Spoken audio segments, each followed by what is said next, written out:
Shawl sulam lagi, nak tak tahu banyak sangat yang lalu kat fit Ina shawl sulam. So Ina try and error lah, nak tengok yang mana okey. So yang ini dia agak tebal sikit material dia compare to yang lain. Ina dah cuba full sulam 4 bahagian. Lepas tu 2 ni panjang tau, besar lah tu, 3 4 bahagian full sulam. Lepas tu dia ada sulam tabur lagi.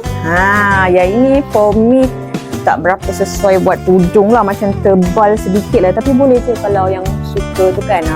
Macam Ina macam tebal sangat, Ina tak suka buat tudung lah. Ina suka buat dia as selendang. Kalau ada baju warna hitam plain buat selendang, cantik tahu tak buat selendang. Sebab dia berat, terjatuh begitu. Dia berat, so dia terjatuh lah. Sorry lah, kepuk-kepuk baju Ina, so dia gemuk kat sini.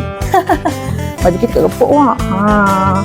So kita jadikan dia selendang. Macam tahun ni banyak sangat lah baju design dengan selendang, so korang boleh belilah buat selendang raya gitu. Jangan lupa dapatkan kad beg kuning sebelum habis.